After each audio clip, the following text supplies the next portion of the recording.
আমাদের মুসলমানদের সন্তানরা এমন হয়েছে, ছেলেরা দেখেন তারা স্মার্ট সাজে কিভাবে, 3/4 প্যান্ট পরে, হাফ প্যান্ট পরে, শুধু পরে না, হাফ প্যান্ট পরে পরিবারের সামনে, মায়ের সামনে, বোনের সামনে দিয়ে ঘুরে বেড়ায়, লজ্জা শরম শেষ।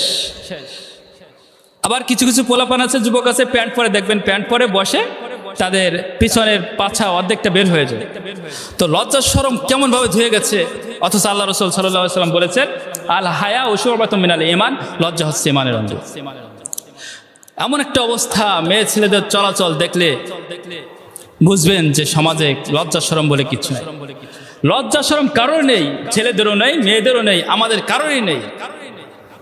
মেয়েদের বাবা হিসেবে আমাদের নেই, মেয়েদের মা হিসেবেও মাদের নেই, কারোরই লজ্জা শরম নেই। আসুন সেই সম্পর্কে, সেই সম্বন্ধে একটা গজল শুনে যাই।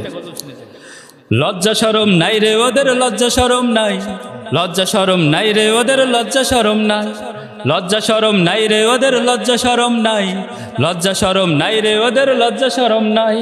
লজ্জা শরম ওদের থেকে নিয়েছে বিদায়, লজ্জা শরম ওদের থেকে নিয়েছে বিদায়, লজ্জা শরম নাই রে ওদের, লজ্জা শরম নাই, লজ্জা শরম নাই রে ওদের, লজ্জা শরম নাই। যুবক পোলা পানে দেখো মেয়েদেরই পিছেতে, কেমন করে ঘুরছে ওরা কুকুরেরই হালাতে। যুবক পোলা পানে দেখো মেয়েদেরই পিছেতে, কেমন করে ঘুরছে ওরা কুকুরেরই হালাতে।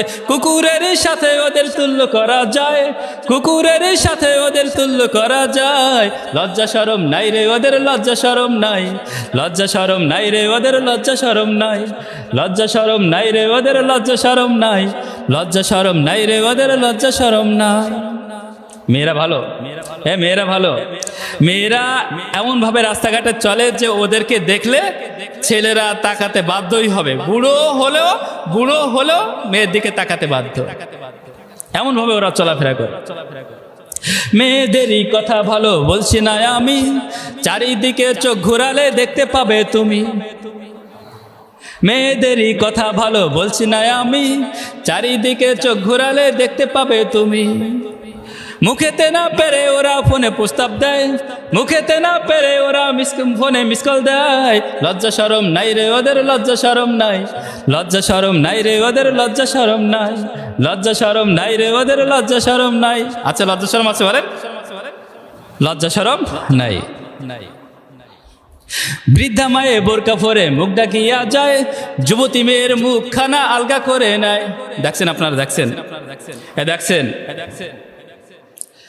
দেখবেন যে বেড়াতে যাচ্ছে, নিজের যুবতী মেয়েটার বুকের পরে ওড়না নাই, মাথায় তো দূরে থাক, বুকের পরেও ওড়না নাই, অথচ তার মা কিংবা তার দাদি, তার নানি পুরো কালো কাপড় দিয়ে ব্যান্ডেজ, হাত মোজা, পা মোজা, মাথা ঢাকা, সব কিছু ঢেকে ব্যান্ডেজ করে নিজে যাচ্ছে।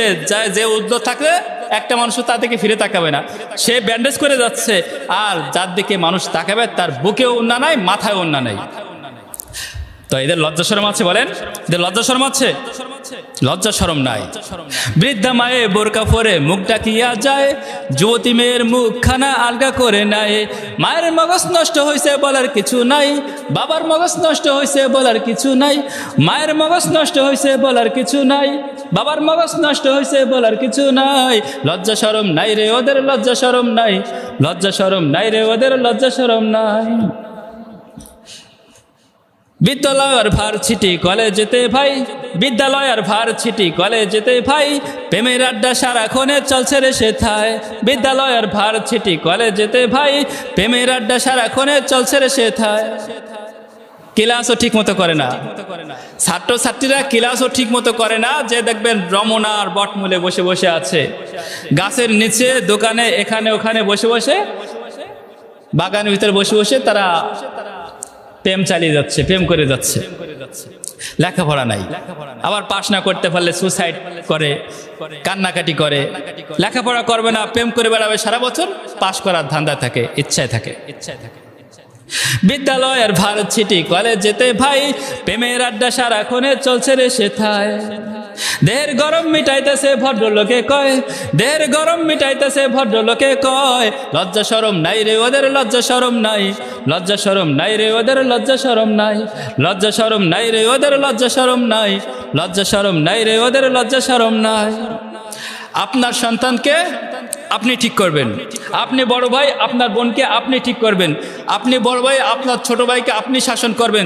যদি আপনি আমি শাসন না করি তাহলে ওরা এমনভাবে পচে যাবে, ওদের ভবিষ্যৎ নষ্ট হয়ে যাবে, ওরা নেশাগ্রস্ত হয়ে অসুস্থ হয়ে পড়বে, ওরা সমাজকে অসুস্থ করবে, মানুষকে অসুস্থ করবে, সমাজটাকে পুরো পচিয়ে ফেলবে ওরা। এর জন্য ওদেরকে শাসন করার দায়িত্ব আপনার আমার বোন, আপনার আমার ভাই, আপনার আমার সন্তান যেন খারাপ না হয়ে যায়, যেন এরা দিনের পথে চলতে পারে, লজ্জাশীল হয়ে চলতে পারে, শালীনতার সাথে চলতে পারে, সুন্দর একটা জীবন গড়তে পারে। সেটা আপনাকে আমাকে লক্ষ্য রাখতে হবে, খেয়াল রাখতে হবে।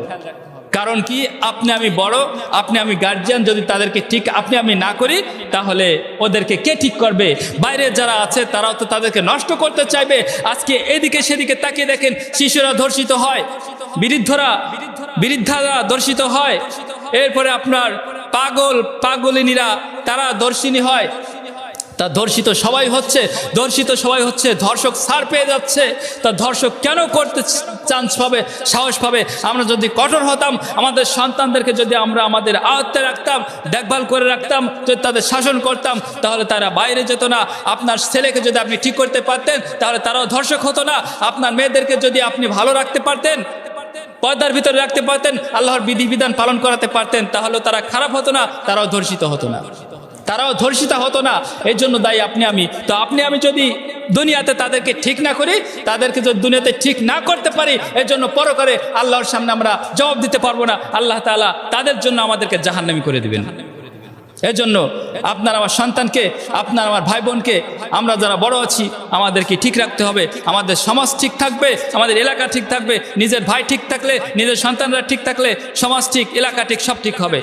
কিভাবে বুঝলেন যে আমার একার কথা বলছি না, সবার কথা বলছি। সবাই সবার পরিবার ঠিক করলে তাহলে দুনিয়াটাই এমনি সুন্দর হয়ে যাবে।